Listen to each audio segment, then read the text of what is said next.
3. Catherine Blackburn.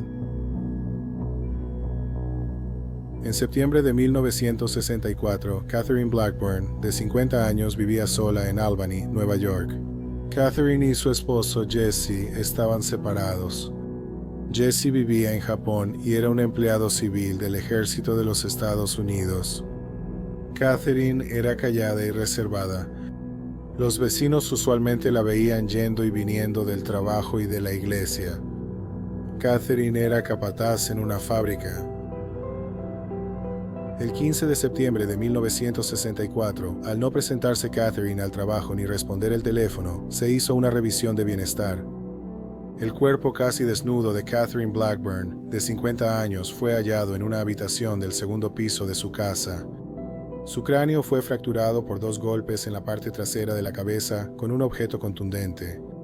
Una vez que fue incapacitada, fue agredida sexualmente, luego fue apuñalada repetidamente en la garganta, lo que provocó que muriera desangrada. Después de que ella murió, el asesino presionó un objeto metálico caliente, probablemente la hoja del cuchillo, que fue calentada contra la piel de su pecho y la zona de la boca. Las armas homicidas no fueron encontradas en la escena del crimen, no se había robado nada. No había señales de que alguien hubiera forzado la entrada o irrumpido. Sin embargo, la policía cree que sabe cómo el asesino entró a la casa. Catherine lo había dejado entrar. Cuando ocurrió el asesinato, Catherine intentaba rentar una habitación en el segundo piso de su casa. Había puesto anuncios en el periódico local, pero los canceló justo antes de su asesinato. Catherine pintó la habitación el fin de semana. Todo esto sugería que había encontrado a un posible inquilino. Catherine fue asesinada en la habitación que planeaba rentar. Cerca de su cuerpo había un pedazo de papel con el número 117 escrito en él. Catherine vivía en el 117 de la calle Colony en Albany. También faltaba un recibo del libro de recibos de Catherine. Los investigadores tenían esperanzas tras examinar las marcas de bolígrafo en la hoja bajo el recibo perdido, porque hallaron un nombre, Roberto Broadhead. Pero el nombre no llevó a nada y la policía determinó que era un nombre falso. Después de eso, el caso se estancó. La policía llamó al asesino un maníaco sexual sádico, pero no tenían idea de quién era. Luego el caso se enfrió. Así se mantuvo durante décadas. En 2023, el Departamento de Policía de Albany reabrió el caso con ayuda del FBI. Se había guardado mucha evidencia y resultó que había una pieza de evidencia muy importante.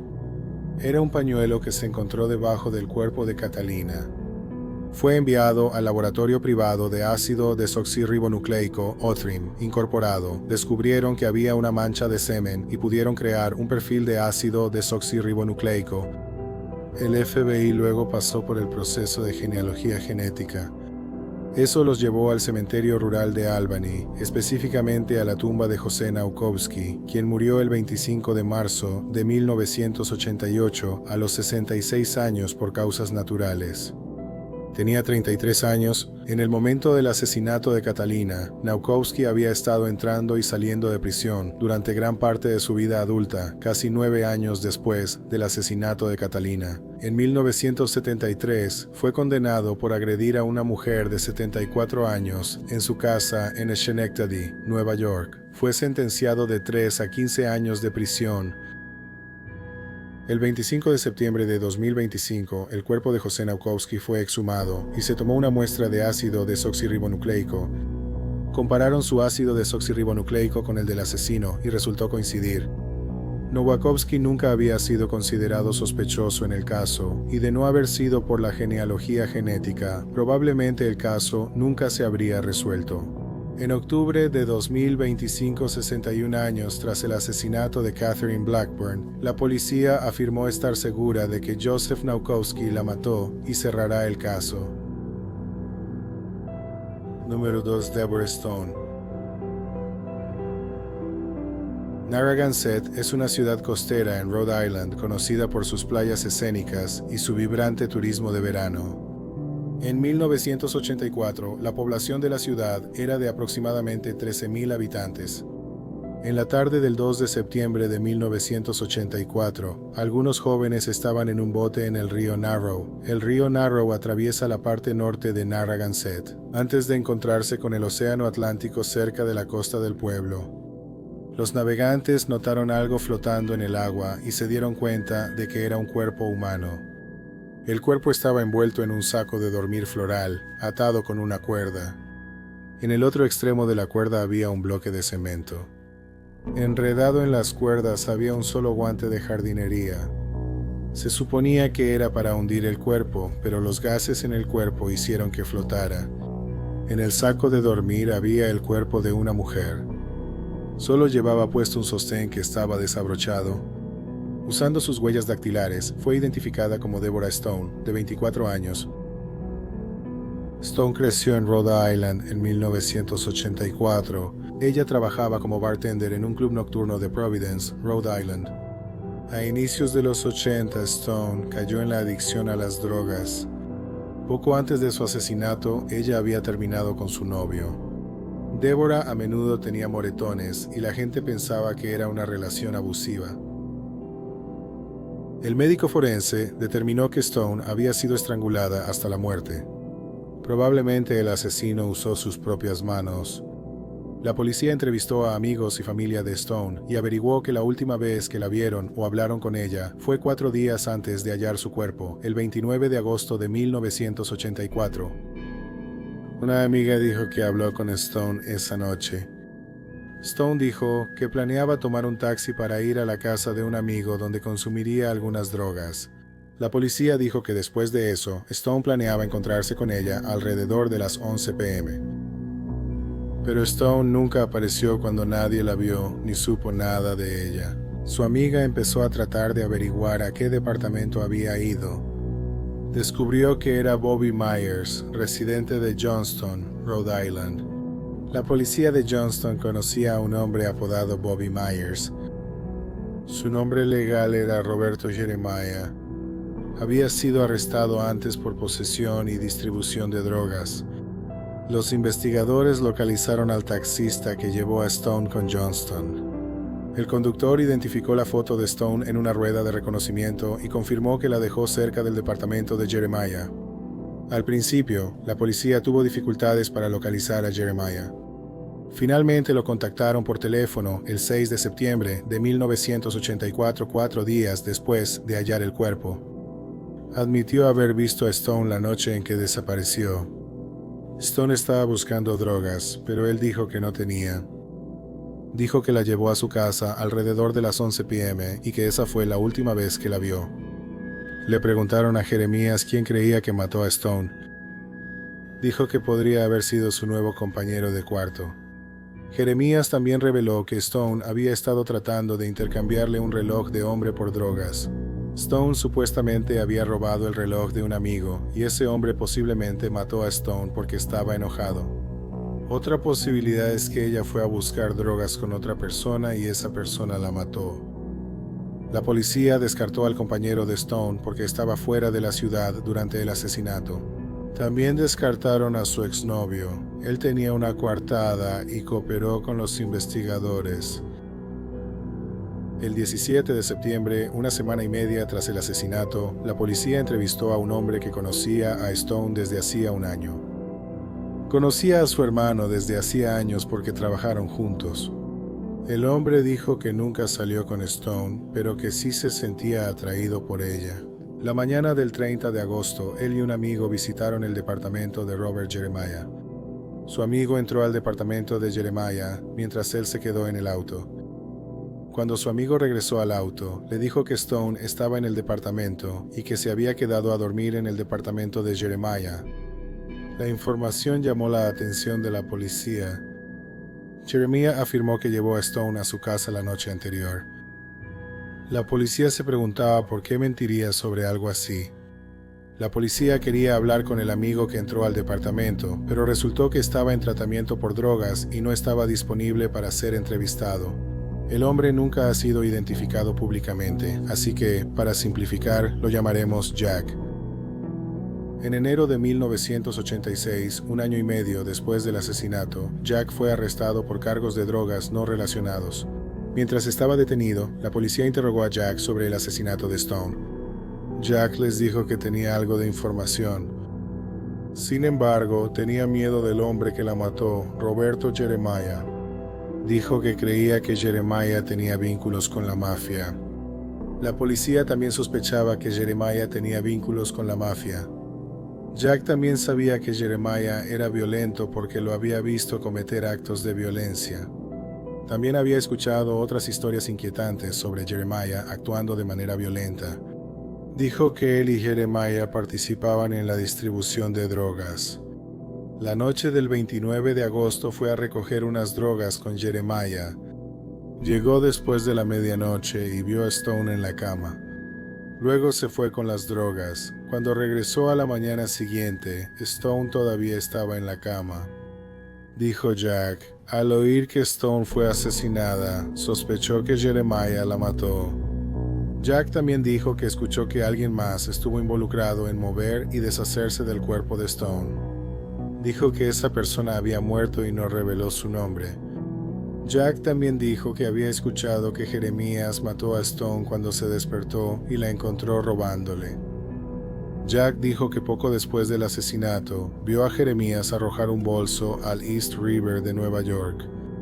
Además, recordó que Jeremías intentó venderle el reloj de un hombre a un narcotraficante. Durante los siguientes meses, Jack fue entrevistado varias veces más. Admitió que él fue quien ayudó a mover y deshacerse del cuerpo de Stone.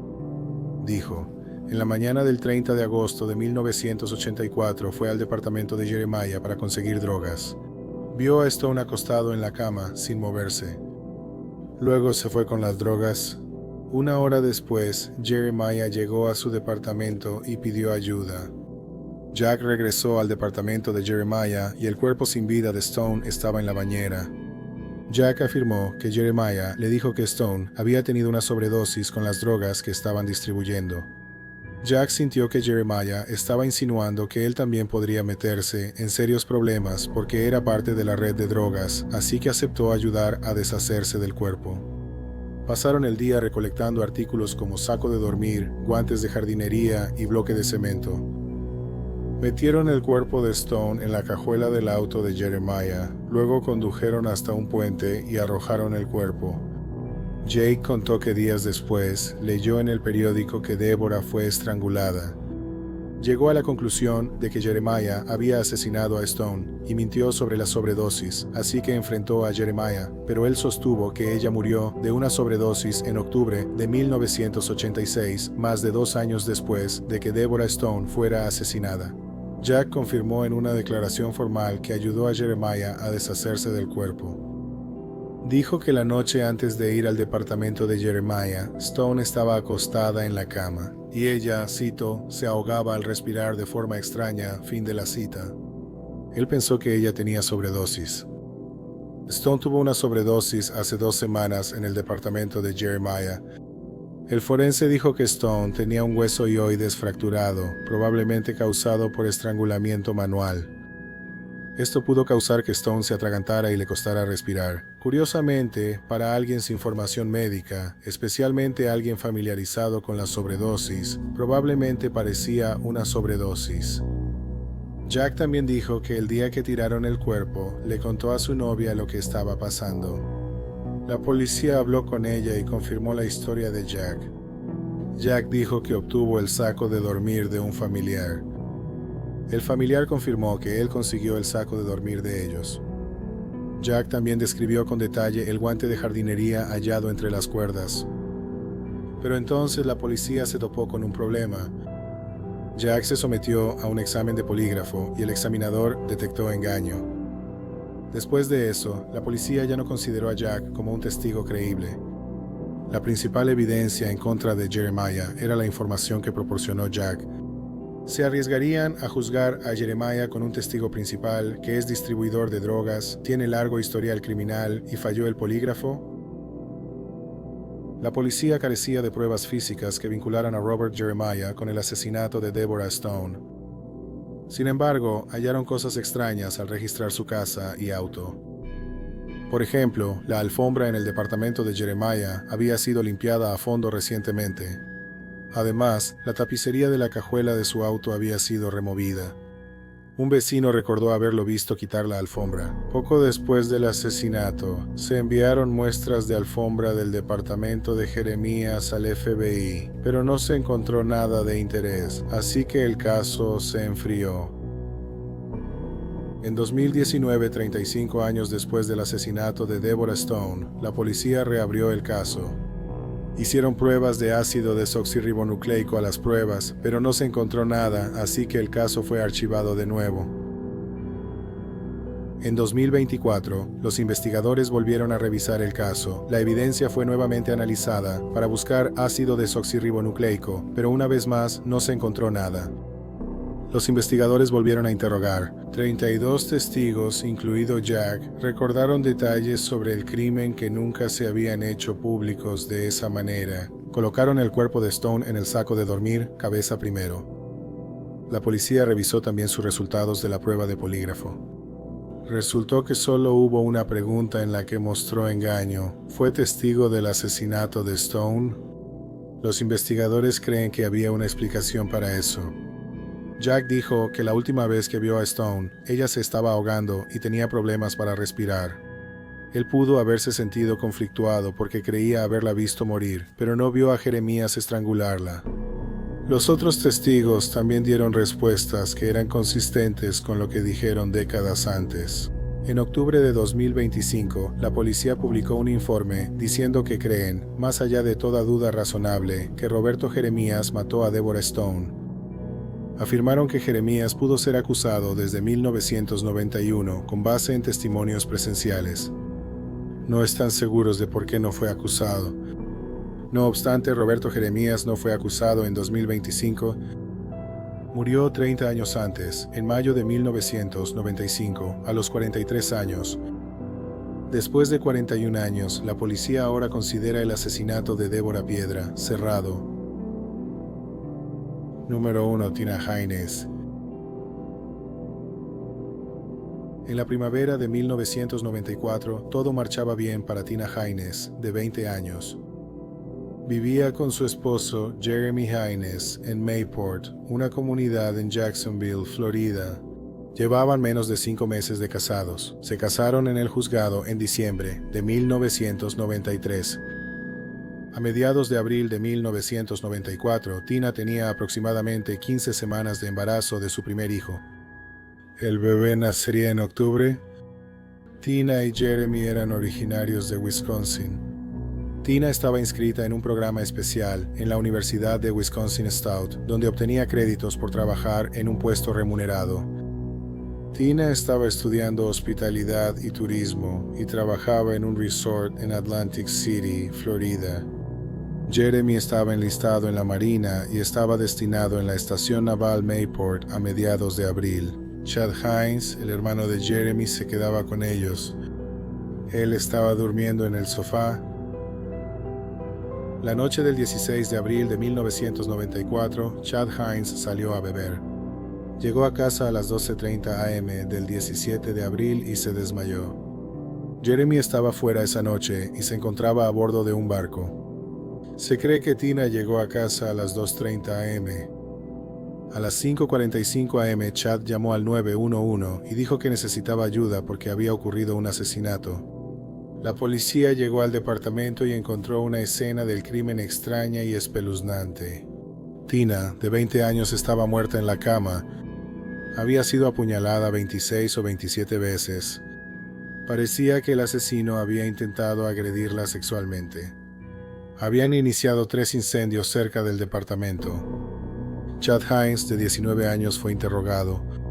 Él explicó que cuando llegó a casa, se desmayó en el sofá. El detector de humo lo despertó. Logró apagar todos los incendios y luego fue a ver a Tina. La encontró apuñalada hasta la muerte en la cama y llamó al 911. La policía de inmediato no creyó su historia. No había señales de allanamiento o entrada forzada. La policía no creyó que él durmiera durante el asesinato. Cuando Chad vio a su hermano Jeremy por primera vez después del asesinato, Chad dijo, y cito, "Lo siento, no quise hacerlo". La policía argumentó que Chad estaba borracho y que quería tener relaciones sexuales con su cuñada. Ella rechazó sus avances, así que él intentó agredirla sexualmente y luego la mató. 3 días después del asesinato de Tina, Chad fue arrestado y acusado de asesinato. Chad Hines fue a juicio en diciembre de 1996. El fiscal dijo que, por la propia confesión de Chad, él estaba en el departamento cuando ella fue asesinada. No había señales de allanamiento o entrada forzada. Chad también le dijo a su hermano, cito, «Lo siento, no quise hacerlo», fin de la cita. Finalmente, 2 reclusos que habían estado en la cárcel con Chad testificaron. Ambos dijeron que Chad les había confesado el asesinato. El abogado de Chad señaló que no había pruebas físicas de que Chad hubiera cometido el asesinato. Cabe destacar que él no tenía nada de sangre encima. La fiscalía presentó pruebas de que el asesino fue al baño y se lavó. La defensa señaló que ninguna de las prendas de Chad tenía sangre y que nunca se encontró el arma homicida. Además, parecía que Tina había arañado y rasguñado a su asesino porque había material biológico debajo de sus uñas. Chad no tenía ningún corte ni rasguño en su cuerpo. No había señales de que alguien hubiera forzado la entrada, pero Jeremy y Tina solían dejar una llave debajo del tapete, así que el asesino pudo haber entrado al departamento de esa manera. ¿Jeremy podría dormir durante un asesinato tan brutal? Resultó que Jeremy tenía un trastorno del sueño que le dificultaba despertarse. El problema empeoraba cuando había estado bebiendo, como lo había hecho esa noche. El fiscal argumentó que Chad, al decir, cito, «Lo siento, no quise hacerlo», fin de la cita, era una admisión de su culpabilidad. La defensa argumentó que Chad se estaba disculpando por no haber podido proteger a su cuñada, según testificó Chad, y juró que no mató a Tina. Dijo que la amaba como a una hermana. También admitió que no confesó ante los otros 2 reclusos. La defensa argumentó que el hermano de Chad, Jeremy, era el asesino. Él estaba en el barco esa noche, pero atracado cerca de su departamento. Puede que haya podido escabullirse sin que nadie se diera cuenta. Jeremy no era feliz en su matrimonio y la relación solo estaba empeorando. La defensa señaló que en los 2 años entre el asesinato y el juicio de Chad, Jeremy se había vuelto a casar. Chad dijo que no creía que su hermano fuera el asesino. Sin embargo, sí pensaba que podría haber estado involucrado en el asesinato. Chad pensaba que, al menos, él sabía la identidad del asesino. La defensa alegó que existían pruebas de que otra persona estuvo en el departamento esa noche. Se encontraron 3 cabellos en el cuerpo de Tina. Las pruebas de ácido desoxirribonucleico demostraron que los cabellos no pertenecían a Tina, Chad ni a Jeremy. El juicio duró aproximadamente 2 semanas. Luego el jurado deliberó durante 7 horas. Declararon a Chad Hines culpable de asesinato. Fue sentenciado a cadena perpetua. En 2001, Chad Hines escribió al Proyecto Inocencia. 2 años después, aceptaron tomar su caso. El abogado de Chad presentó una moción para que se analizara el ácido desoxirribonucleico del material biológico bajo las uñas. Los resultados mostraron que el ácido desoxirribonucleico no coincidía ni con Chad ni con Jeremy. En 2005 se realizaron más pruebas y se determinó que el ácido desoxirribonucleico bajo las uñas y los cabellos eran del mismo hombre. Mientras el equipo de defensa de Chad redactaba la apelación, descubrieron una prueba que no se presentó en el juicio. Hallaron una huella dactilar con sangre en una llave del baño. No era la huella dactilar de Chad ni de Jeremy. Se desconoce si el abogado de Chad sabía sobre la huella dactilar en su juicio. Lo que sí se sabe es que el fiscal del distrito se suponía que debía compartir esa evidencia con el abogado de Chad. En diciembre de 2006, Chad ganó una apelación para un nuevo juicio. Sin embargo, el fiscal del distrito planeaba juzgarlo de nuevo, así que Chad fue retenido en la cárcel mientras esperaba el nuevo juicio. Durante mi estancia en la cárcel, se hicieron más pruebas a las evidencias. Resultó que se había encontrado semen en la escena del crimen. El ácido desoxirribonucleico del semen se comparó con el ácido desoxirribonucleico de los cabellos y el material biológico encontrado bajo las uñas. En noviembre de 2007, les notificaron que todo provenía del mismo hombre, basándose en la abrumadora evidencia de que alguien más estuvo en el departamento esa noche. Los cargos fueron desestimados en diciembre de 2007, después de pasar 13 años en prisión por un asesinato que no cometió. Chad Hines fue liberado de prisión. El ácido desoxirribonucleico del asesino se ingresó en las bases de datos, pero no hubo coincidencias. El caso de Tina Hines volvió a ser un caso frío. Entonces pasaron 18 años. El 25 de septiembre de 2025, la policía anunció un arresto en el caso. Utilizando genealogía genética, la policía identificó a Michael Ziegler, de 52 años, como la fuente del ácido desoxirribonucleico. Fue arrestado el 5 de septiembre de 2025 en su casa en Covington, Georgia, a unas 300 millas de la escena del crimen, donde vivía con su madre. En el momento del asesinato, Ziegler tenía 21 años y era un marino mercante destinado en la estación naval Mayport en Jacksonville. Era un amigo cercano del esposo de Tina, Jeremy, cuando Jeremy y Tina se casaron aproximadamente 5 meses antes. En el juzgado, Ziegler había sido un testigo desde que la policía asumió que Chad era el asesino. Ziegler nunca fue considerado un sospechoso. No se ha fijado una fecha de juicio al momento de este video. Miguel Ziegler no ha presentado una declaración. Se le considera inocente hasta que se demuestre su culpabilidad en un tribunal de justicia. Muchas gracias por ver el video de hoy. Si te gustó, realmente agradeceríamos que te suscribieras. Además, no olvides ver nuestros shorts en YouTube, Instagram y TikTok. Una vez más, gracias por vernos.